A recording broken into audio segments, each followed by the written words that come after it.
Happy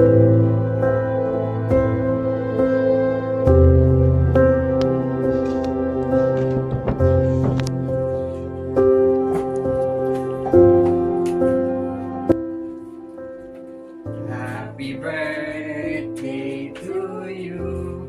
Happy birthday, happy birthday, happy birthday to you. Happy birthday, anak. Birthday na. Salamat po, Nay at Tay. Pasensya ka na, dyan lang nakayanan namin ng tatay mo. Mag-wish ka muna, anak, bago mo yan i-blow. Happy birthday na. Dapat nga, ito yung pinakamabagal mong birthday. Kasi dalaga ka na. Sa susunod, babawi kami sa iyo. Okay lang po yun, Nay, Tay. Basta kompleto tayo, masaya na ako. Halika dito, i-hug ka namin. Birthday ulit, anak. Birthday na. Uy, babe, birthday na pala ngayon ni Belle. Sa tingin mo ba magugustuhan niya itong regalo natin sa kanya? Oo naman, sa tingin ko naman magagamit niya to eh. Ay, sabagay.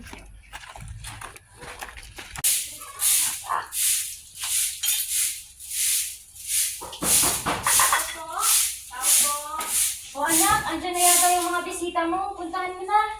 Sige, Nay, ako na lang po magbubukas.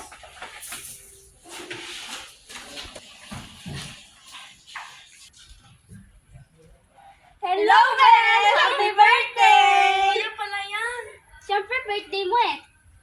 Pala, Belle, may sorpresa kami sa'yo. Sorry, ito lang yung nakayanan namin eh. Wow, nag-abala pa kayo. Salamat. Pasok kayo. Ay nako, Belle, wag na kasi pupunta rin naman kami sa school ngayon para mag-enroll sa college. Ikaw ba, Bel? Kailan ka magpapa-enroll? Ah, ah, sige, Belle. Aalis na muna kami kasi kailangan pa namin mag-enroll eh. Sige, ingat kayo. Sige, kita-kits na lang ha. Bye. Alam mo, malapit nang mag-college si Bel. Kailangan na nating magdoble kayod. Paano kung mag-apply na lang ako kay Aling Myrna bilang OFW? Ayun na naman tayo eh. Iyan lang din ang tanging paraan para makapag-aral si Bel. Napag-usapan na natin to, di ba? Walang aalis sa pamilyang to.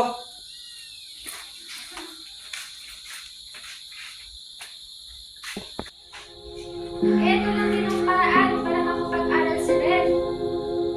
Napag-usapan na natin to, di ba? Walang aalis sa pamilyang to.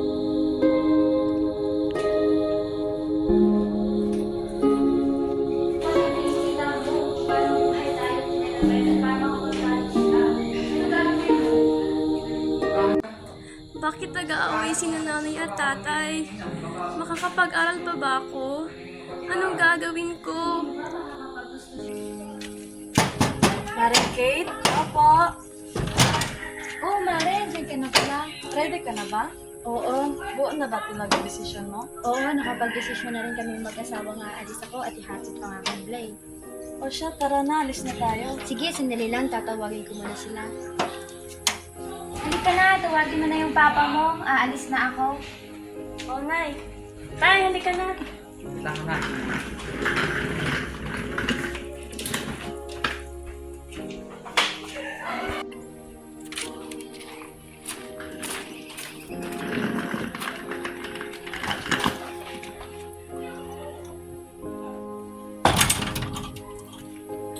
Nay, mag-ingat ka din ha. Ikaw din anak, palagi kang makikinig sa tatay mo ha. Opo, Nay. Ito na. Paalam anak, paalam.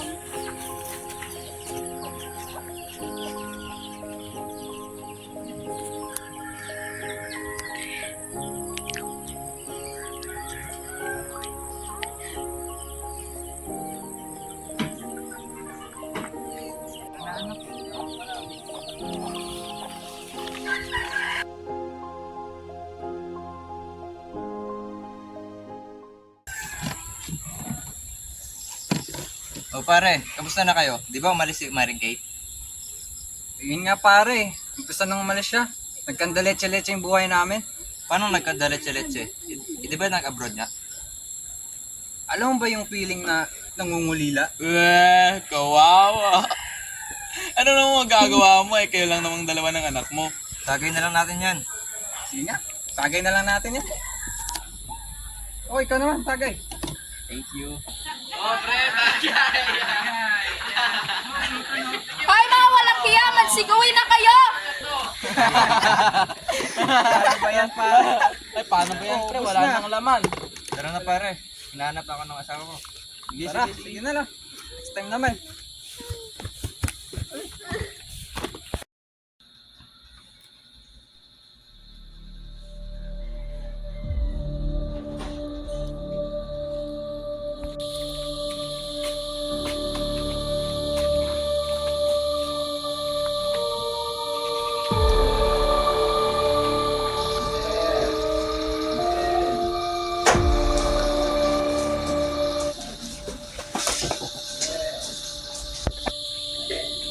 Ano po, Tay? Anong ulam natin? Tay, nakalimutan ko itong mag-ito ng ulam.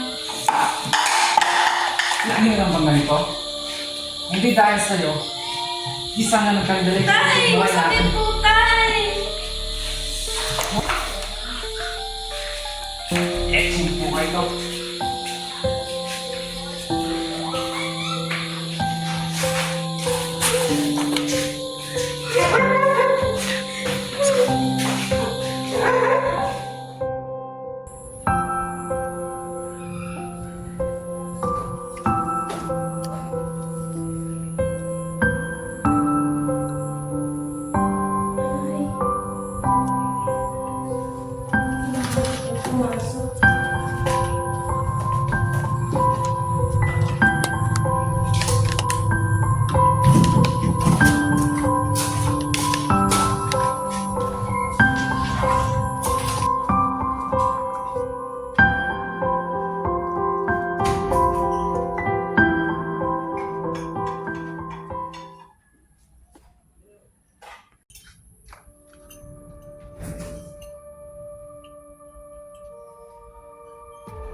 Ang bango mo naman, no? Salamat po.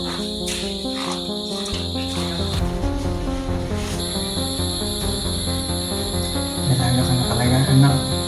Tay, wag po.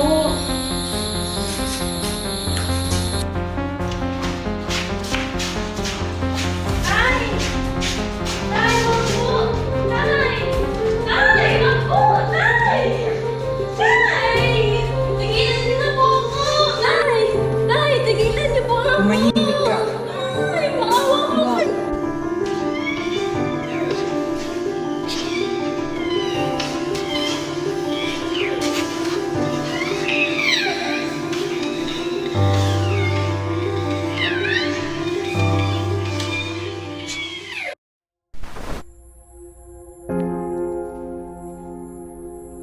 Nay! Nay, sagutin niyo pong tawag ko! Nay! Hello, anak! Ano nangyari? Nay! Si tatay! Bakit? Ano nangyari sa tatay mo? Gusto niya po ako! Hinahasa! Ha? Ano ba yung pinagsasabi mo, Annabel? Nay! Maniwala po kayo sa akin! Hindi naman yan magagawa ng tatay mo. Ano ko ba? Umayos ka nga. Nagtatrabaho ako dito sa ibang bansa para ipag-aral na. Tapos hindi gagawin mo? Ano ba? Sige na. Tama na. Papuntayin niyo lang to.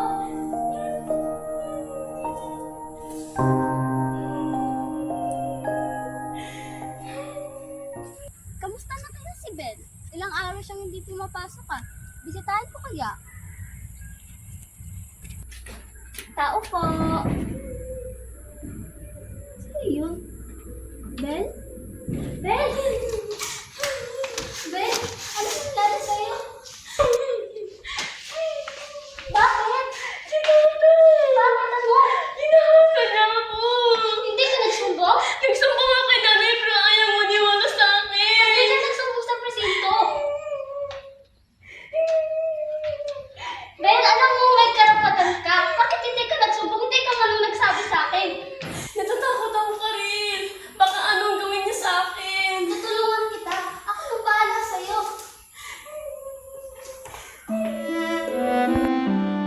tuluyang nakulong ang ama ni Belle na si Vince matapos pinaratangan ng paglabag sa Republic Act No. 9262, mas kilala bilang ang Anti-Violence Against Women and Children Act of 2004. Ang layunin ng batas na ito ay protektahan ang mga kababaihan at kabataan mula sa anumang uri ng karahasan.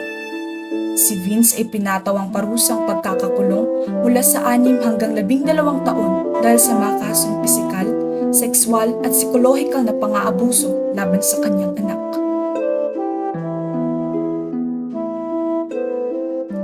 Laging tandaan, hindi lahat ng malapit sa iyo, kabilang na ang mga kaanak o kapamilya ay makakatulong sa iyo sa ganitong mga sitwasyon. Mahalaga na alam mo ang iyong karapatan, huwag matakot, magsumbong at higit sa lahat, pahalagahan ang iyong buhay.